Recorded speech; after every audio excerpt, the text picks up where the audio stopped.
قال النبی صلی اللہ تعالی علیہ وسلم من ترک الصلاة متعمدا فقد کفر او کما قال علیہ الصلاۃ والسلام۔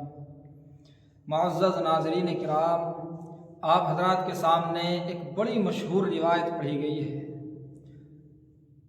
جہاں یہ حدیث شریف مشہور ہے وہیں یہ حدیث شریف نماز کے باب میں تقریباً سب سے سخت بھی ہے۔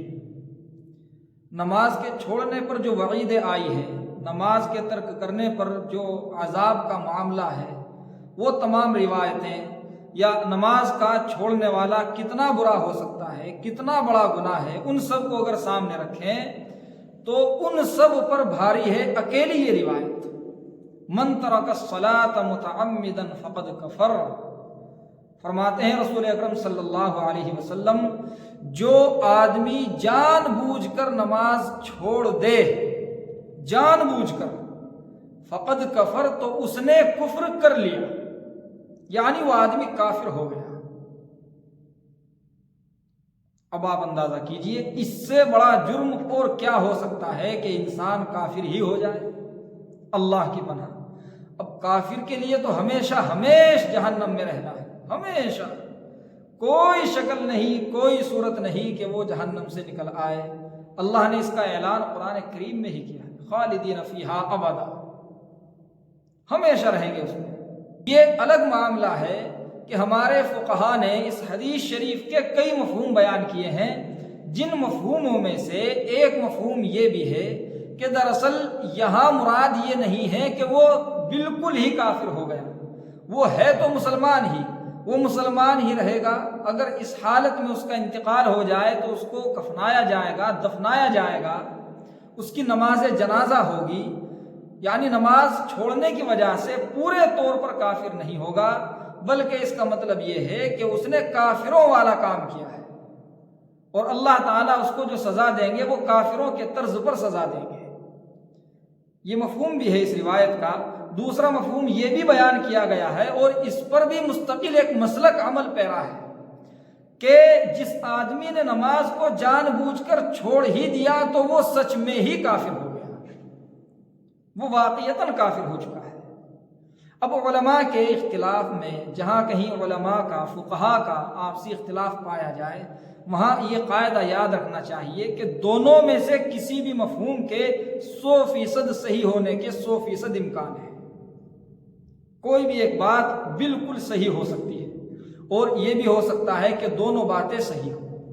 اگر دونوں باتیں صحیح ہیں تو بھی نماز کے چھوڑنے پر کفر لازم آتا ہے، کیونکہ دونوں میں سے ایک بات یہ بھی ہے، اور اگر دونوں میں سے ایک بات صحیح ہے تو بھی ایک امکان اس آدمی کے کافر ہو جانے کا ہے، کیونکہ دو امکان بنیں گے، دو باتیں ممکن ہوں گی، کہ ایک تو یہ وہ کافر نہ ہو، دوسری یہ ہے کہ وہ کافر ہو گیا۔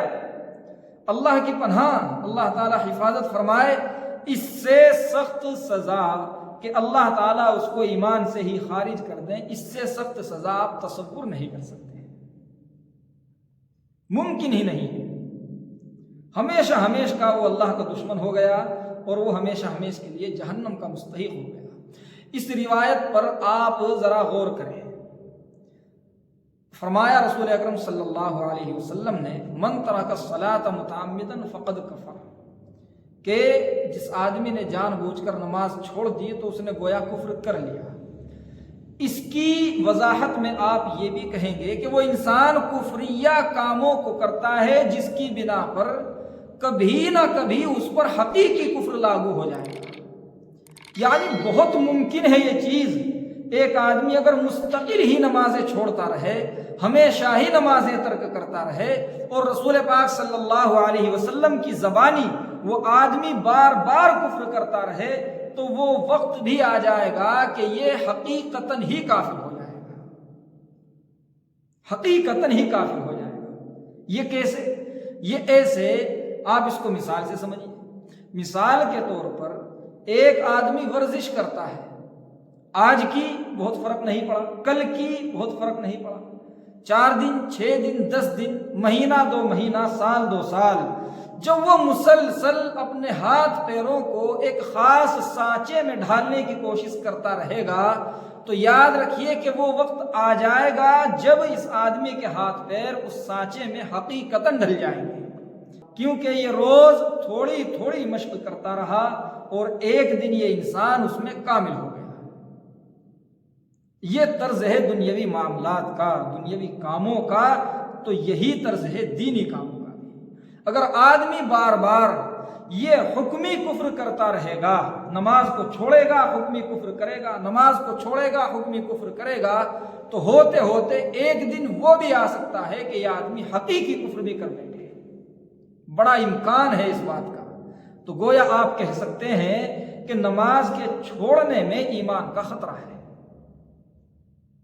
ایمان کا خطرہ ہے، اور حدیث شریف کے الفاظ اس بات کی تائید کر رہے ہیں۔ اسی لیے تو رسول اکرم صلی اللہ علیہ وسلم نے بیان فرمایا الصلاۃ عماد الدین، کہ نماز پورے دین کی بنیاد ہے، نماز کے بغیر دین قائم نہیں رہ سکتا، دین کا کوئی وجود نہیں ہے اگر نماز نہیں ہے۔ اس لیے ہمیں اس روایت کو اپنے نظریے کے مطابق محدود نہ سمجھنا چاہیے کہ اس کا صرف ایک ہی مفہوم ہے۔ اللہ اکبر، الفاظ تو اس کے اتنے سخت ہیں کہ اس کے اندر 1000 مفہوم آ سکتے ہیں، تب بھی اس کی سختی پورے طور پر بیان نہیں کی جا سکتی ہے۔